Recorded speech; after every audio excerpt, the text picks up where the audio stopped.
দুজনে রিক্সা করে ঘুরতেছি আর আবির আমার কাঁধে শুয়ে আছে। আমি ওর চুলগুলো ধরে টানতেছি। আরে আল্লাহ, আস্তে টান দাও। তোমার এই টানের কারণে মনে হয় আমার চুলগুলো সব উঠে যাবে। আমি রিক্সায় তোমার সাথে কোনোখানে ঘুরতে গেলেই আমার কাঁধে তোমার শোয়া লাগবে কেন? কেন এটা করো? তোমার কাঁধে আমার শুয়ে থাকতে ভালোই লাগে। মনে হয় আমি কোনো রাজ্য হারিয়ে যেতে আছি, যেখানে শুধু তুমি আর আমি, আর কেউ নাই। হয়েছে। আর ওই দেখো ভাইয়া আসতেছে। কথাটা শুনে আবির আমার কাঁধ থেকে মাথাটা সরিয়ে নিল। কই তোমার ভাইয়া? আমি মিথ্যা বলেছি। আমি কম যাই কিসে? আমি ওকে শক্ত করে জড়িয়ে ধরলাম। কেন মিথ্যা বলেছ? আমাকে ছেড়ে দাও সোনা। রাস্তায় অনেক লোক আছে, দেখলে খারাপ কিছু ভাবতে পারে। মিথ্যা বললা কেন? তুমি ওঠো, কাঁধ থেকে ওঠো। উঠো না, তাই মিথ্যা বলেছি। আর এখনো দেখি তুমি আমার ভাইয়াকে এত ভয় পাও কেন? তোমার ভাইয়া একটা গুন্ডা, তাই তাকে তো ভয় পেতেই হবে। এমনিতে আমাকে কত যে চর মেরেছে তার কোনো হিসাব নেই। ওই শয়তান, আমার ভাইয়ার নামে এসব বলো কেন? হ্যাঁ, আমার ভাইয়া অনেক ভালো, তার মতো এত ভালো মানুষই হয় না। তা আশেপাশের মানুষ সবাই জানে সে কেমন। আর যদি আমার ভাইয়ের নামে একটাও বাজে কথা বলো তাহলে তোমাকে রিক্সা থেকে ফেলে দিব। যেদিন তোমার ভাইয়ার হাতে আমি মারা পড়ব সেই দিন তুমি ঠিক পাবে আমি মিথ্যা বলেছি নাকি সত্যি বলেছি। আমি ওকে চেপে ধরলাম। কুত্তা, এমন কথা আমি কি তোকে বলতে বলেছি? তুই জানোস আমি তোকে ছাড়া বাঁচতে পারবো না, তবুও মরার কথা বললি কেন? তোমার ভাইয়া আমার উপরে অনেক ক্ষেপে আছে। সেদিনও তো বলেছে যে আর যেন তোমার সাথে আমি কোনোখানে না যাই। তো তুমি বলছো কি? মুখে মুখে তো বলে দিয়েছি যে তোমার সাথে আর কোনোখানে যাব না, আর মনে মনে বলেছি আপনার বোনের সাথে যাব না তো কার পিছনে যাব? তাই? আচ্ছা ফারজানা, তোমার ভাই যদি আমাদের না মেনে নেয় তুমি তখন কি করবে? তাই সেই সময় দেখা যাবে, এখন আমাকে ছাড়ো। তুমিও তো আমার গলাটা এখনো চেপে ধরে আছো। আগে তুমি ছাড়ো, তারপরে আমিও ছাড়তে আছি। দুজন দুজনকে ছেড়ে দিলাম। কিছুক্ষণ আবির আমার কাঁধে আবার মাথা রাখলো। আমি কিছু বললাম না। তারপরে আমরা আবারও কথা বলা শুরু করে দিলাম। মাঝে মাঝে কথা বলার ভেতরে মারামারিও হতো। শয়তানরাই শুধু দুষ্টুমি করতে থাকে, আর এই দুষ্টুমিগুলো আমার কাছে অনেক ভালো লাগে। এর আগেও আমি ওর দুষ্টুমির প্রেমে পড়েছিলাম। এইভাবে আমাদের কথা চলে আসে। এর ভেতরে আমাদের রিক্সাটার সামনে একটা গাড়ি থেমে গেল। আমি তো ভয়ে শেষ। এটা হলো ভাইয়ার গাড়ি। তাই আমি আবিরকে বললাম, আবির, রিক্সা থেকে নেমে তুমি চলে যাও, ভাইয়া আসছে মনে হয়। এখন আবার মজা করো না তো। আমি তোমার কাঁধে আরেকটু সময় শুয়ে থাকি। আবির, আমি সত্যি বলতে আসি। আমি সামনের দিকে তাকিয়ে দেখি সত্যি ওর ভাইয়া। আমি মনে মনে ভাবলাম আজকে মনে হয় আমি শেষ হয়েই যাব। আবির প্লিজ চলে যাও, ভাইয়া তোমাকে আজ মনে হয় মারবে। তুমি মার খাবে, এটা আমার চোখের সামনে দেখতে পারবো না। আমি তোমাকে রেখে কোথাও যাব না। আমি আমার কসম কাটার পরেও আবির নেমে দৌড়। কিছুক্ষণ পরে ভাইয়া বলা শুরু করে দিল, শালা আজকেও তোকে আমি একদিন বলছি না ওর সাথে তুই কোথাও যাবি না? তোর সাহস থাকলে দাঁড়া, পালালি কেন? প্লিজ ভাইয়া ওকে কিছু বলো না। ওকে তো আজকে মারবই। আর তোকেও বলছি না তুই ওর সাথে কোথাও যাবি না? ভুল হয়ে গিয়েছে ভাইয়া, আমি আর কখনো কোথাও যাবো না, তবু ওকে কিছু বলো না। আগে তুই আমার গাড়িতে বস। আমি ভাইয়ার কথা মতো গাড়িতে উঠে বসে পড়ি। আমি জুতা রেখে সেই দৌড়াতেই আছি। আজকে যদি আমাকে হাতের কাছে পেত না, না জানি কী করে ফেলতো। এই শালার ভাইয়াগুলো কেমন যেন সুস্থে প্রেমটাও করতে দেবে না। এখন আসুন পরিচয় হয়ে নিই। আমি আবির, এবার অনার্স শেষ করেছি। আর এতক্ষণ যার সাথে কথা বলছিলাম সে হলো ফারজানা, আমার কলিজা। প্রেম করার আগে জানতাম না যে ওর একটা গুন্ডা ভাই আছে। শালায় আমার পিছনে লাগতেই থাকে। কত যে তার হাতে চর খেয়েছি তার কোনো হিসাব নেই। তার একটু এলাকায় নামদাম আছে বলে সবাই তাকে একটু ভয় পায়। আর রাজনৈতিক দলের একজন নেতা, তাই সবাই তাকে একটু বেশি ভয় পায়। আর আমিও তাকে অনেক অনেক ভয় পাই। আমি ভাইয়ার গাড়ি করে বাসায় এসে পড়ি। যাই হোক, বাঁচা তো গেল। আমি আমার রুমে চলে আসি। এসে আবিরকে একটা কল দিব, এমন সময় ভাইয়া আসলো আমার রুমে। কালকেই তোর বিয়ে আমার বন্ধুর সাথে, আর এটা আমি আমার আব্বুর কাছে বলে দিয়েছি। আমার বন্ধু সরকারি চাকরি করে, আশা করি সুখী হতে পারবি। ভাইয়া, এটা আবার তুমি কি বলো? তুমি জানো না আমি আবিরকে ছাড়া বাঁচতে পারবো না। আগে কালকে বিয়েটা হতে দে, তারপর ওই শালারে দেখে নিব। তুমি ওর কোনো ক্ষতি করতে পারো না।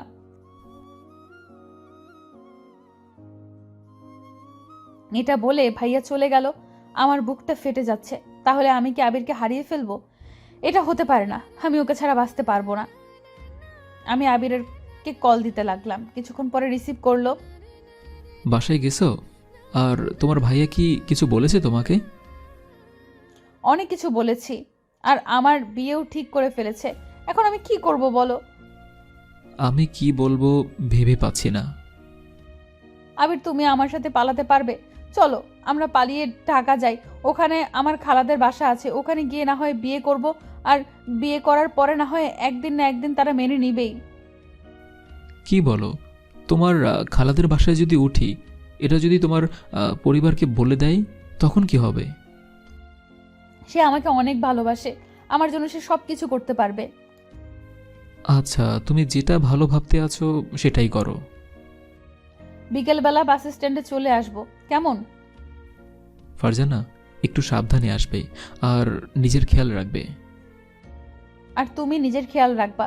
আমি ফোন কেটে দিলাম। তারপরে সব জামা কাপড় গোছাতে লাগলাম। কেমন যেন ভয় করতে আছে। আমি কি আবিরের সাথে পালাতে পারবো? যেভাবেই হোক না কেন আমার ওর সাথে পালাতেই হবে। বিকেলবেলা দেখতে পেলাম ভাইয়া কোথায় যেন গিয়ে, তাই আমি সাবধানে বাড়ি থেকে বের হয়ে গেলাম। কিছুক্ষণ পরে বাস স্ট্যান্ডের কাছে চলে আসি। এসে দেখতে পেলাম আবির এখনো আসতেছে না। কিছুক্ষণ পরে দেখতে পেলাম আবির আসছে। আপনাকে তো চেনা চেনা লাগছে। কে আপনি বলেন তো? মনে হয় আমার বউ। আবির, এখন কিন্তু মজা করার সময় না। কত চিন্তা করেছিলাম তোমার জন্য, যেটা কি তুমি জানো? পাগলি, আমার টিকিট কাটতে লেট হয়ে গিয়েছে। আমরা দুজনে গিয়ে গাড়িতে বসে পড়লাম।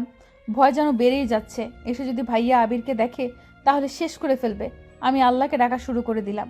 কিছুক্ষণ পরে বাসটা ছেড়ে দিল আমার।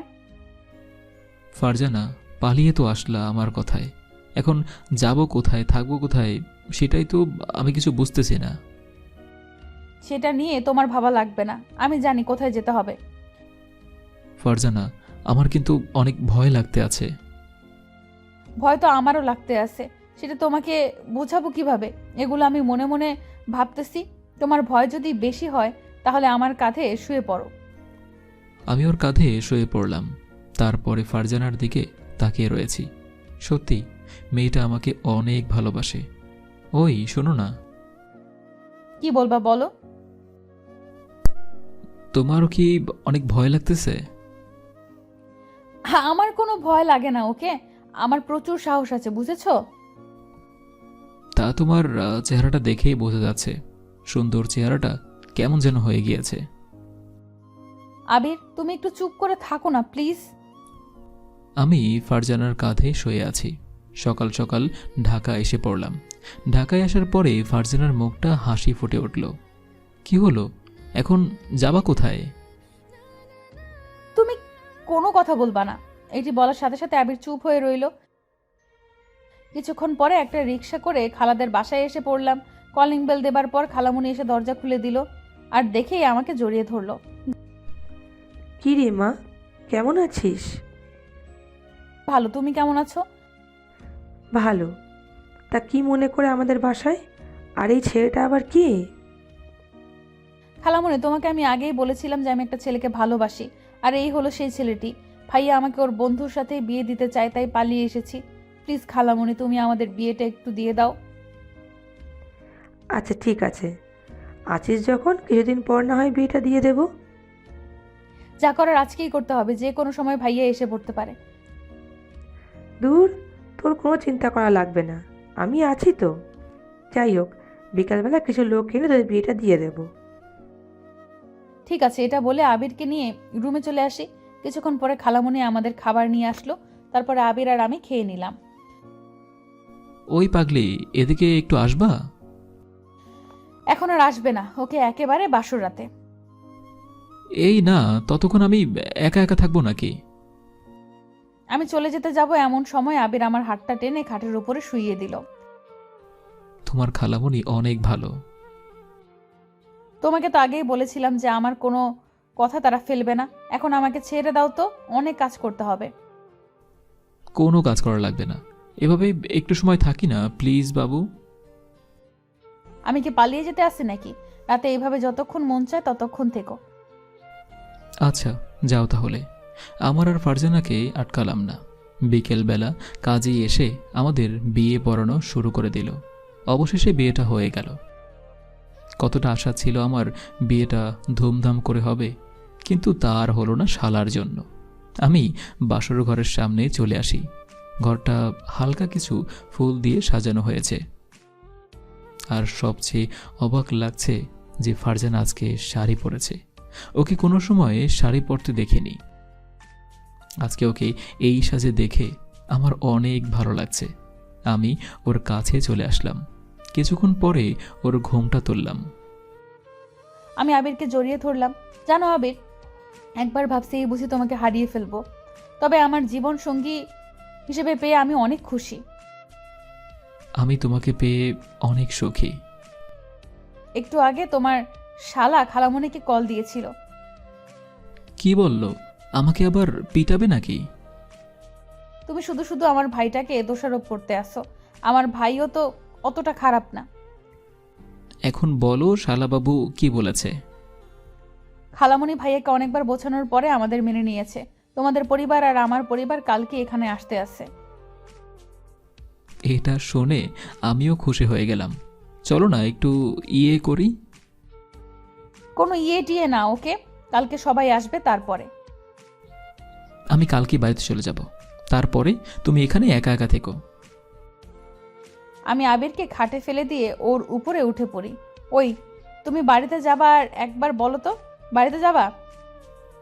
ধুর পাগলি, আমার বউকে রেখে আমি কোথাও কি যেতে পারি? এখন দি তোমার কথা মধু পড়তে আসে। তাই ফারজানা, আমি যেন কি বলছিলাম? হবে না গো আজকে। এটা বলার পরে আমি ওর উপরে পড়ে যাই। বাকিটা না হয় কিছুক্ষণ পরেই বলবো, ততক্ষণ আপনারা অপেক্ষা করুন। এই দেখো, শাড়ি ধরে এইভাবে টানতে আসো কেন? খুলে যাবে তো।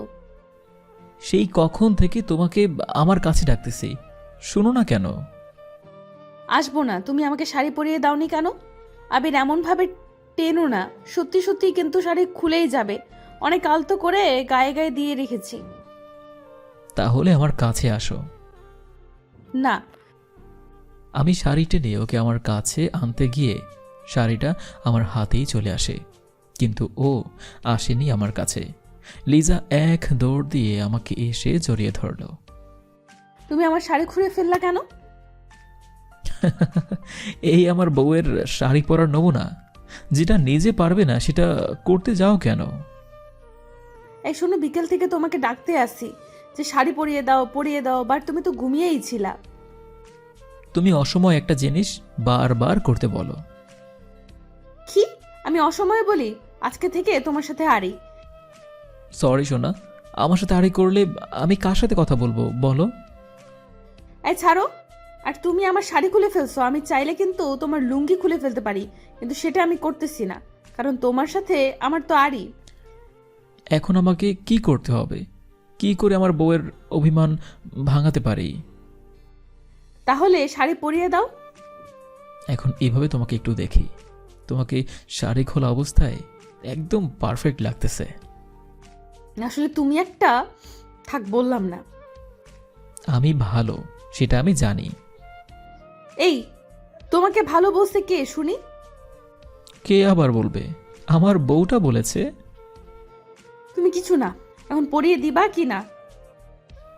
শাড়ি পরিয়ে দিলে আমাকেও কিছু একটা দিতে হবে। কি দিতে হবে? দাঁড়াও, আমি হাতে কর গুনে নেই, তারপরে বলতেছি।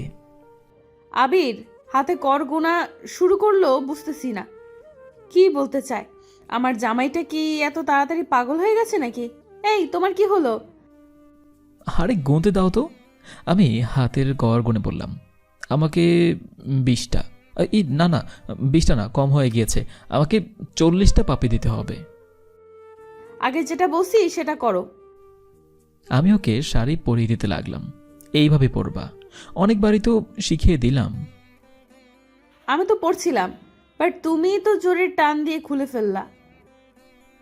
আমি তো অনেক আস্তে টান দিয়েছি, তাতেই যা হয়েছে। চলো, অনেক ঘুম পাইছে, আমি আরো ঘাটে চলে আসি। আমি ওকে আমার বুকের উপরে উঠিয়ে নিলাম, তারপরে জড়িয়ে ধরলাম। হয়েছে এখন। আবার একটা কথা বলি, বলো। তোমার পরিবার আর আমার পরিবার কি কোনোদিনও মেনে নেবে না? জানি না, মনে হয় নেবে না। কেন, তোমার কি সবার কাছে ফিরে যেতে মন চায়? হুম, আমরা তো শুধু পালিয়ে এসেছি। আমি তোমার কাছে ভালো থাকবো সেটা কি তারা বোঝে না? তোমার নাকি ঘুম পাইছে, ঘুমাও তাহলে। তুমি কি করবে? আমার তো অনেক আগেই ঘুম পাইছে। আমিও তোমাকে এইভাবে জড়িয়ে ধরে ঘুমাবো। ওকে। লিজা ঘুমিয়ে পড়ল। মেয়েটা সত্যি অনেক ভালো, সব রেখে শুধু আমার কাছেই চলে এসেছে। আমাকে অনেক ভালোবাসে। এখন আসুন পরিচয়টা হয়ে নি। আমি আবির, পরিবার রেখে খালাতো বোনের সাথে পালিয়ে এসেছি। আমাদের ছোটবেলা থেকে রিলেশন ছিল, তবে হঠাৎ লিজার বিয়ে ঠিক করেছে, তাই আমরা পালিয়ে এসেছি। এসেই আমি একটা ছোট কোম্পানিতে চাকরি করছি। আর যতই হোক, যতই পরিবার হারিয়েছি না কেন, আমাদের এই ছোট্ট পরিবারে কোনো কষ্ট নেই। দুজনার রাগ, অভিমান আর ভালোবাসায় কোনো কমতি নেই। লিজা ঘুমিয়ে পড়ল, আমি ওকে জড়িয়ে ধরে ঘুমিয়ে পড়লাম। রাতের বেলা এই শুনো, অনেক ঘুম হয়েছে, এখন উঠে পড়ো তো। আমার ঘুম ফুরেনি। তোমাকে এখন আর ঘুমাতে দেওয়া যাবে না, তাহলে আমাকে সারা রাতই জ্বালাবে। লিজা, আমি তোমাকে খুব জ্বালাই? জানি না, উঠবে কি বলো? আমার মাথায় আজকে একটু তেল দিয়ে দিবা। আমি কিছু পারবো না, আমি তো তোমাকে অনেক বিরক্ত করি। মার দিব কিন্তু ফালতু কথা মুখে নিলে। তেল নিয়ে আসো, আমি মাথায় দিয়ে দিতেছি। লিজা তেল আনতে চলে গেল। আমি শোয়া থেকে উঠে বসলাম। কিছুক্ষণ পরে তেল নিয়ে আসলো। আমি চুপ হয়ে ওর মাথায় তেল দিতে লাগলাম। কি হলো আজকে এত চুপ কেন? প্রতিদিন তেল দিতে আসলে কত কি না করো। আমি তোমাকে জ্বালাই, আর সেই জন্য এমন করতেছি। ঠিক করেছি, আর জ্বালাবো না। এত রাগ?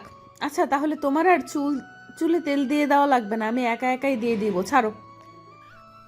আমি ওকে জড়িয়ে ধরে বললাম, এমন করো কেন? এর ভিতরেই ফোনটা বেজে উঠল। তাকিয়ে দেখি শালিকার নাম্বার দিয়ে কল। তোমার বোনের কল। তুমি কথা বলো। আমি পারবো না। কেন আজকে কল দিল? কেন? আমার বোনের এখানে কল দেওয়া কি বারণ আছে নাকি? আমি একবারও বলছি না এই কথাটা। আমি ওর কাছ থেকে ফোন নিয়ে রিসিভ করলাম, রিসিভ করে চুপ হয়ে থাকলাম। কি হলো দুলাভাই, কথা বলতে আছে না কেন? আমি তোর দুলাভাই না, তোর বোন। আপু কেমন আছো? ভালো, তুই কেমন আছিস? আর বাড়ির সবার খবর কি? আমাদের উপর আব্বু আম্মু কি এখনো রেগে আছে? আমি ভালো আছি, আর তোদের ওপর এখন আর রাগ নেই। আপু বলছে তোরা বিয়ে করবি তো সবার সাথে বলতি, পালিয়ে যাবার কোনো তো দরকার ছিল না। আমি আস্তে আস্তে সবকিছুই তাদেরকে বলতে চাইছিলাম, কিন্তু আব্বু তো তার আগেই আমার জন্য ছেলে ডেকে এনেছে, তাই আমরা পালিয়ে এসেছি। আর শোন, আপু আমার পাশেই আছে, তোদের কালকে বাড়িতে আসতে বলেছে। আমার বিশ্বাসই হচ্ছে না, সত্যি আমাদের মেনে নিয়েছে? কালকে আসবি তো? আসবো না মানে? যদি রাত না হতো তাহলে এখনই চলে আসতাম। ঠিক আছে, কালকে সকাল সকাল চলে আসিস, কেমন? এর ভেতর আব্বু ফোন ধরে আমার সাথে কথা বলা শুরু করে দিল। আমি ভাবতেও পারিনি যে আব্বু আমার সাথে কথা বলবে। আব্বু একটা কথা কালকে সকাল সকালই বাড়িতে দেখতে চায়। আমি ফোনটা কেটে দিলাম, আমার মুখে হাসি ফুটে উঠল। সত্যি সবাই আমাদের মেনে নিয়েছে? রে পাগল, আমি জানতাম তারা একদিন না একদিন মেনে নিবেই। তোমার পরিবার তো মেনে নিল, কিন্তু আমার পরিবার তো এখনো মেনে নিল না। নিবে, অপেক্ষা করো। আবির আমার চুলে তেল দিয়ে দিল, তারপরে রাতের খাবার খেয়ে শুয়ে পড়লাম। কালকে লেট করে ঘুম থেকে উঠবা না, সকাল সকাল বাড়িতে যাব কিন্তু। ঠিক আছে। আমরা দুজনেই ঘুমিয়ে পড়লাম। সকালবেলা উঠে দুজনে সবকিছু গুছিয়ে নিলাম। লিজা আজকেও শাড়ি পরেছে, তাই আমি বললাম, আজকেও শাড়ি পরেছ, ভালো কথা। যদি মাঝপথে খুলে যায় তখন কি হবে? আজ আর খুলবে না শয়তান, সেদিন তো তুমি টান দিয়েছো বলে খুলে গিয়েছিল। সব দোষ এখন আমার। তোমার শাড়িকে বারণ করতে পারো না যে খুলিস না? আমাকে একটু শ্বশুরবাড়িতে যেতে দাও, তারপরে আমি দেখাবো আমি কি কি করতে পারি। লিজা শোনো, তোমার বাড়িতে গেলে তো অনেকজনই অনেক ধরনের কথা বলবে, তখন আমি কি বলবো? তোমার কিচ্ছু বলা লাগবে না, যা বলা লাগবে আমিই বলবো। আমরা রওনা দিলাম বাড়ি থেকে। অনেক দিন পর বাড়ির দরজার কাছে চলে আসি। আসতে আসতে সবাই আমাদের এসে জড়িয়ে ধরলো। তাদের এমনভাবে আবারও ফিরে পাবো এটা আশা করিনি। কি ভাইয়া, কল দিলে তো আমার কলটা রিসিভ করার সময়ই পান না। কেমন কথা বলবো বল? তোদের সাথে কথা বলতে আমার খুব লজ্জা করে, তাই বলিনি। চলেন আপনাদের রুমটা দেখিয়ে দিই। যাব। তার আগে বলো, আজকে এই বাড়িতে কিসের অনুষ্ঠান? আরে ভাইয়া, আপুরা আজ ফিরে এসেছে, তার জন্য আপু আমাদের সকল পরিবারকে এক করেছে। আজকে রাতে বিশাল একটা পার্টি আছে। তাই? এর ভিতর দূরে দেখতে পেলাম আমার পরিবাররাও সবাই এসে পড়েছে। তাহলে তারাও জানে আমরা এখানে আসব। আব্বু আম্মু এসে আমাকে জড়িয়ে ধরল। তাদের সাথে কিছুক্ষণ কথা বলে চলে আসি রুমে। আজকে অনেক খুশি লাগতেছে। আমার আব্বু যে রাগী, কোনো দিনও ভাবতেও পারেনি যে আমাদের তারা এভাবে মেনে নেবে। লিজা এসে আমার কাঁধে হাত রাখল। আমার কথা মিলে গেছে, দেখেছো? পাগলি। আমি গিয়ে ওর নাকের সাথে আমার নাক মিলালাম। এর ভিতর কারো কাশির আওয়াজ শুনতে পেলাম। তাকিয়ে দেখি শালি। ভাইয়া, এসব দরজা খুলে রেখে এসব কেউ করে? দুজনে শরম পেয়ে দুজনকে দুজন ছেড়ে দিলাম। থাক, আর শরম পেতে হবে না। আমি কিছু দেখিনি, এখন এসব খেয়ে নিন। তুই যা, আমরা পরে খাবনি। চলো খেয়ে আসি। সকালবেলা কিছু খেয়ে আসিনি, অনেক ক্ষুধাও লেগেছে। দুজনে খেয়ে নিলাম। সন্ধ্যার সময় আমাদের দুজনকে নিয়ে গেল পার্টিতে। আজ আনন্দের মেলা বসতে এসেছে এই বাড়িতে। ভাইয়া চলেন না একটু ডান্স করি, আপনি না অনেক সুন্দর ডান্স করেন। আমি আর কি করব, সবার কথা রাখার জন্য সবার সাথে ডান্স করা শুরু করে দিলাম। এর ভিতর লিজা এসে আমার কলার ধরল। এই কি করছো? সবাই তাকিয়ে রয়েছে তো। রুমে চলো। তারা দেখতে আসি আমি আবিরের হাত টেনে রুমে নিয়ে আসি। সবাই সাথে সাথে তুমি এভাবে ডান্স করলা কেন? সবাই অনুরোধ করার পরেই তো এটা করলাম। আর ওখানে তো তোমার বোন ছিল আর আমার মামাতো বোন ছিল, তাদের সাথে নাচলে কি হয়েছে? তাই এখন তুমি দেখবা আমি কি পারি। আমিও ছেলেদের সাথে ডান্স করব। কেন? আমি তোমাকে অন্য ছেলেদের সাথে ডান্স করতে বলেছি? কেন তুমি পারলে আমি পারবো না কেন? আমিও করব। লিজা রাগ করে ডান্স করতে চলে যেতে যাবে, এর ভেতর আমি ওর হাত টেনে ধরলাম। সরি, আর কোনোদিনও আমি কারোর সাথে ডান্স করব না। এই যে কানে ধরেছি। আমি তোমার কথা শুনতে চাই না। তুমি কেন ডান্স করলে অন্য মেয়েদের সাথে? আমি ওখানে ছিলাম না, তুমি লাগলে আমার সাথে ডান্স করতা। এই দেখো, গুনে গুনে 20 বার কান ধরে ফেলেছি। এই আর করব না সোনা। আর তুমি ওখানে যাবা, এখানে শুয়ে থাকবা, ওকে? আমি না গেলে অনুষ্ঠানে তো কেউ করবে না। কেন অনুষ্ঠান লাগবে না? চলো ঘুমাবো। এত তাড়াতাড়ি ঘুমাবো কেন? আমি বলেছি তাই। আমি আবিরকে নিয়ে বিছানায় শুয়ে পড়ি। এত রাগ কেন করো বলো তো? আমি না হয় হাত ধরে একটু ডান্স করেছি, তার জন্য এরকম রাগ হয়ে যাবে? ওকে যা তুই ওদের কাছে। আমি গিয়ে ওকে জড়িয়ে ধরলাম। লাগবে না। তুমি জানো তো অন্য মেয়ে তোমার দিকে তাকালে আমি সহ্য করতে পারি না, আর আজকে তুমি ওদের হাত ধরে ডান্স করলা। আর হবে না, কোনো দিনও না। আমি ওকে জড়িয়ে বললাম, ঠিক আছে। আমাদের মনে হয় আর ওই বাসায় যেতে হবে না। আব্বু আম্মু তো মেনে নিয়েছে, তাই আমাদের বাড়িতে নিয়ে যাবে। তাহলে তো ভালোই। আর শোনো, বাড়িতে গিয়ে আমি তোমার কাছে একটা জিনিস চাইবো। কি সেটা? আগে শ্বশুর বাড়িতে যাই, তারপরে। ওকে। আর শোনো, এখন কি আমি আদর পাবো? না, কোনো আদর না। যাদের সাথে নাচতেছিলা তাদের কাছে যাও। দিবা না যখন আমি যাইতেছি? কি বললি? আমি ওর হাত পেছনে নিয়ে বললাম, আর বলো তো, তুমি কাদের কাছে যাবি? আ হাত ভেঙে যাবে তো। এমন করে কেউ কি হাত ধরে? তা বললা কেন? তুমি আমাকে আদর করো না কেন? আজকে এমন আদর করব, তুমি আর জীবনেও আমার কাছে আদর খেতে আসবা না। আমি ওর দুই হাত দিয়ে ওর মাথাটা ধরে ওর ঠোঁট আঁকড়ে ধরলাম আমার ঠোঁটের সাথে। এখন মন চায় কামড় দিই, কিন্তু দিব না। আমার নিজের বর তো, তাই যদি ব্যথা পায় তাহলে আমারই তো কষ্ট হবে। আমাদের জন্য দোয়া করবেন। এখন এমন ভালোবাসা খুনসুটি যেন সারা জীবন থেকে থাকে।